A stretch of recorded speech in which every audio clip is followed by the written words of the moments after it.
सेथियाव दिनैनि बे बोहैथि बोसोरनि अक्ट' 29 तारिख 10 मास 2023 मायथाइनि गोथार जिरायनाय साननि गेजेरजों आं नोंथांमोननि सिगाङाव आरोबाव गोदानै इसोरनि गाहाम रादाब एबा भिडिअ लानानै फैबावलायबाय।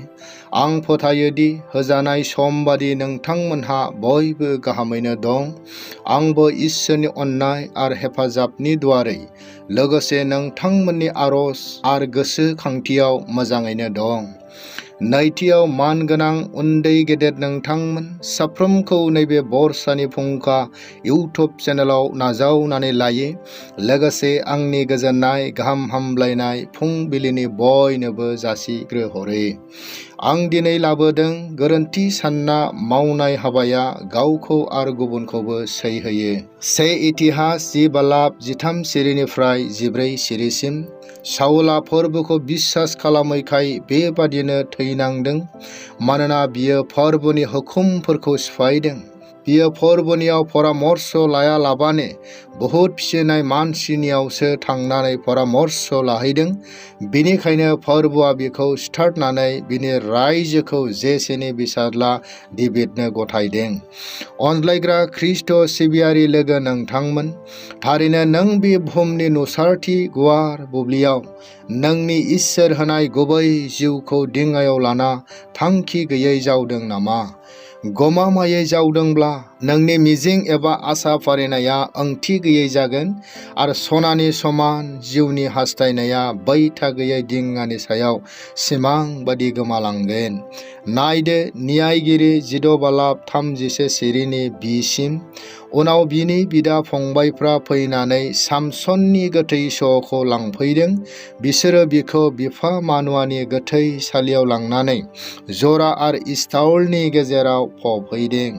अनज्लायग्रा लोगो नोंथांमोन, नोंनि गोरोन्थि हाबा मावनाया नोंनि जुनैल' गोरोन्थि बे नङा। सरासनस्रायै इसोर होनाय नोंनि बे समायना मेहेरगोनां देहायाव थानाय बबेबा अंगआ सैनायजों भुगिनांब्ला नोंनि मोजांखा माखासे अंगआबो गोजोन गैयै हालोदाव थानाङो। जेरै नोंनि मावनाय गोरोन्थिनि जुनै गोथार समाज, फसंजानाय नखर आरो सोरजिग्रा गोथार इसोराबो जोबोद दाहा जायो। आरो नोङो नोंनि गोरोन्थिनि जोहै जेसेबां दुखुआव सैनाङो बिनिख्रुइ बांसिन नोंखौ दाग्रा सोरजिगिरि इसोरा दाहा जायो। नायदो 1 सामुएलनि 2 बालाब 22 सिरिनिफ्राय 23 सिरिसिम। इलि दौरिया बोरायनाय समाव गावनि बिसाज्लाफोरनि इस्राएलनि सायाव मावनाय आखल गियान आरो फोरबोजों नुजाग्रा थाम्बुनि दरखङाव खामिनाय मावग्रा हिनजावफोरजों जिनाहारियाव थांनायखौ खोनानानै गावनि बिसाज्लाफोरखौ बेबादि होनबाय, नोंसोरो मानो इनाय खामानि मावखो? नोंसोरनि दुष्ट मावनायखौ बयबो आंनो खोथाबाय। रैखागिरि ख्रिस्ट' फोथायारि लोगो नोंथांमोन, गुबैयै गोबाव समनि सिगां इसोरा गावनि अनजाग्रा मावफुं सोद्रोमाफोरजों बिबुंथिसार होलांनाय गोथां बाथ्राया जाफुंनायखौ बिजिरनानै गावनि गोथार आगोमा जिउखौ रैखा खालामनो नाजायोब्ला, जेरै सान आरो बिलिफां हरनि गुसु बारनाय बारनिख्रुइ सोरांस्रि हरफोरनि मौसुमि बार बारनाया बिफां लाइफां जिब जुनारजों लोगोसे सुबुं माहारिफोरनि गोसो सोलेरखौ बिलिरना गोजोनहोनायजों रंजाहोयो, जेरै नोंनि सोलायनाय आरो मोजां जानायाबो इसोर आरो सुबुंफोरनि गोसोखौ जोबोर खुसि जाहोयो। नायदो लुकासनि गाहाम खौरां 15 बालाब 22 सिरि। आन्थाय बिफाया गावनि लेंफोरखौ लिंहरनानै थोनदों, नोंसोरो गोख्रै मोजांसिन गानग्रा हिखौ लायनानै बिखौ गानहो आरो बिनि आसियाव आगथाम आरो बिनि आथिंफोराव फैथाफोरखौ हो। ख्रिस्ट'नियाव अनज्लायग्रा नोंथांमोन, सासे सुबुङा बबेबा बेसाद एबा मुवाखौ मोननांगौब्लाबो मोनाखैब्ला बे गोरोन्थि एबा दुखुखौ गोरलैयै सुद्रायनानै लानो हायो। नाथाय नाजानाय आरो सैसोनायजों मोननाय बबेबा सम्पति एबा मुवाया मानिबा जाहोनाव गावनि नखर एबा समाजनिफ्राय गोमालाङोब्ला बे दुखु एबा गोरोन्थिखौ सुद्रायनानै लानो जोबोद गोब्राब जायो।